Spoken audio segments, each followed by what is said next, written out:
Good evening from Xfinity Center. This is Wayne Viener with Bruce Posner. Maryland 69, Nebraska 65. Terps go 22-5, 10-4 in the conference. Bruce, is that enough to get us into the NCAA tournament? Maybe one more win will guarantee it, but I'm looking for more than that. We now set up a huge game Tuesday night with Wisconsin. And listen, we got to say it. Mello. He was absolutely incredible. 26 points, 2 threes that sealed the game, basically. All those foul shots were made except one. This kid just gets better and better. Jake and Dez, kind of like Dez had the first half, Jake had the second. It wound up with 28 combined. You had 54 between our big three. Not much from anybody else tonight, Wayne. No, again, a bit of a deficit. Looking for the X factor, the fourth guy into it. Looked like he could have been Pack. He made a big three. Nickens chips in a little bit, but he didn't really have the fourth guy. So Mello finishes with 24 points. 26. Oh, I missed a couple free throws. The last two.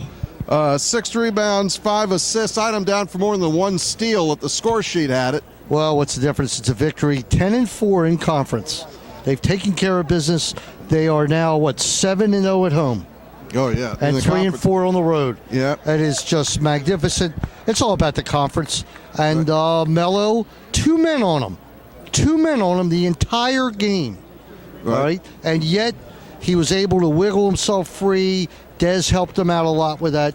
And when he had an inch, he took a yard, and that was that.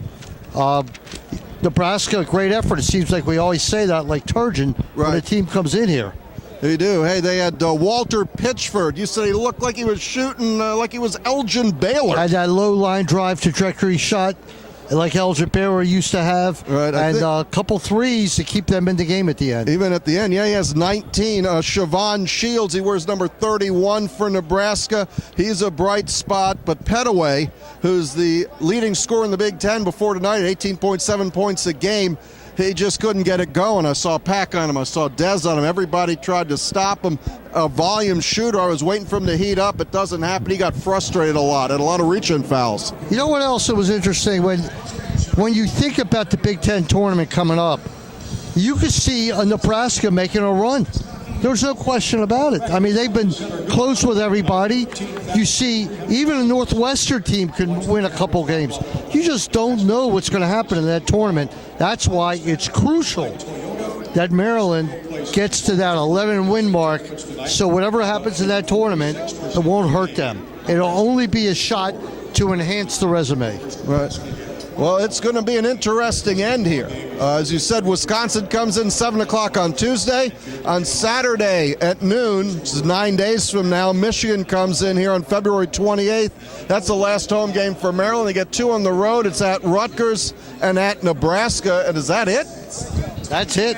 4 games left in the season. It happened fast. Very fast. But you know what? They still got to win another game in my eyes. Michigan looks like a win, but with the Terps, you never know. You never could tell. You know, even tonight, 8.5-point favorites. I can't imagine how they keep being favorites so much. But team keeps winning. Maryland had an 11-point lead in the first half. Nebraska took their first lead, I think, on the first shot of the second half. Maryland gets it back up to a working margin of 7. In 1 minute, it's gone. The game was tied again.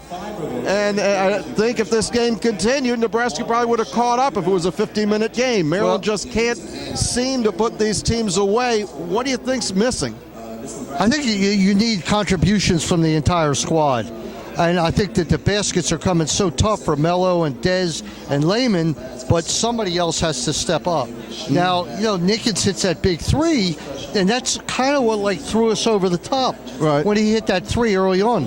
I thought Tim Miles made a very bad mistake. He was too worried about the calls all game. But when Maryland, I think at the 17-minute mark, when Maryland got on that run, he just let it go. He didn't call timeout. And before you knew it, Maryland had an 8-point lead. That they squandered, but they had control of the game. I think Nebraska had 1 shot with the ball to take the lead. They missed a 3, I think. Twice at 5:12 to go. Game's tied at 54. Pettaway misses a 3. They get the rebound, misses again, and by then there's 4:30 on the clock, and Mello got a 1-and-1 and makes them both. The Maryland's up 56-54, and I don't think they got caught again. Yeah, Mello hit a couple three. Look, it's a great win. You're 10-4. You know, it's all about winning. Nobody will ever remember this game a year from now. No. Except they won. But you watch this game, and when they go to Nebraska, it's going to be problems. All right? Well, Maryland on the road? Yeah, in this conference, you don't know what's a foul. It's hard to get a rhythm in the game.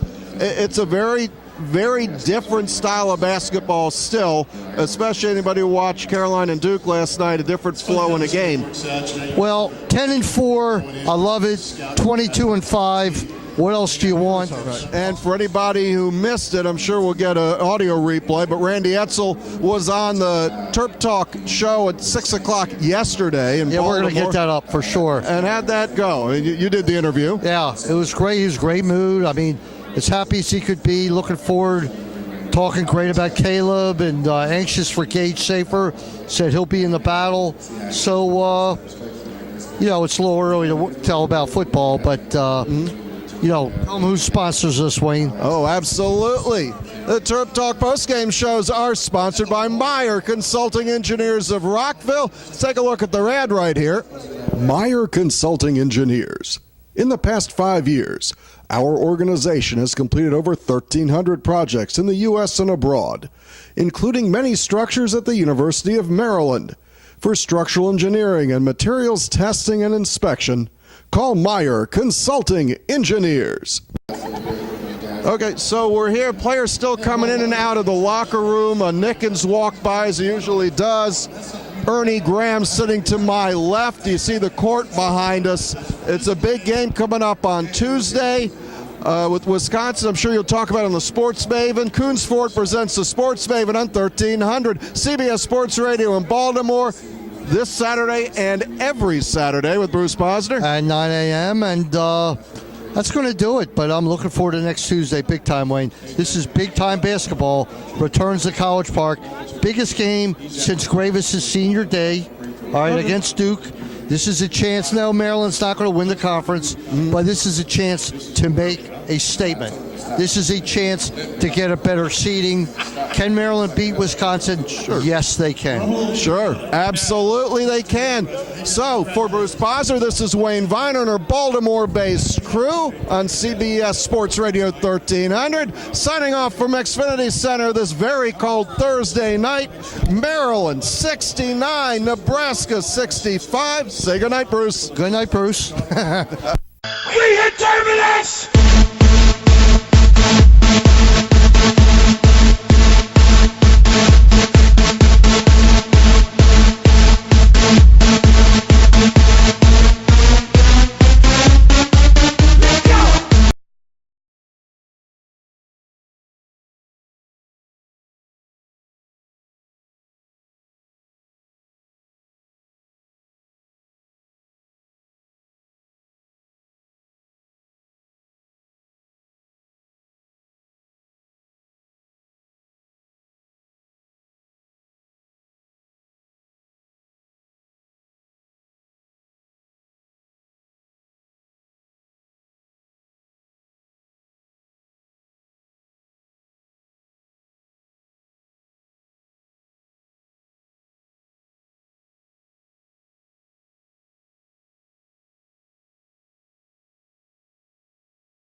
Let's move over to football for a minute. A little bit of a shocker today with Brian Stewart and Randy Etzel parting ways. Yep. You never hear a story around College Park, so you don't know what happened. No, and I talked to a couple of guys I thought would know. They didn't know, or they weren't going to say anything.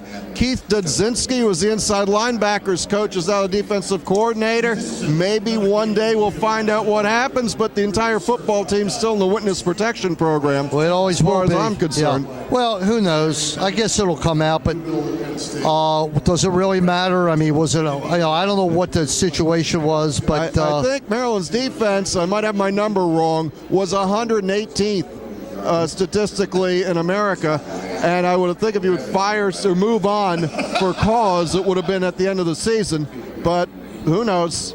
All right, and the women are playing right now against Wisconsin, so I don't have a score yet. And the Maryland lacrosse team heads to Yale Saturday afternoon, and the women will be here in a nice balmy 8-degree weather probably. Everybody on Sunday. wearing shorts and T-shirts. Right, but things are looking up here at College Park, and big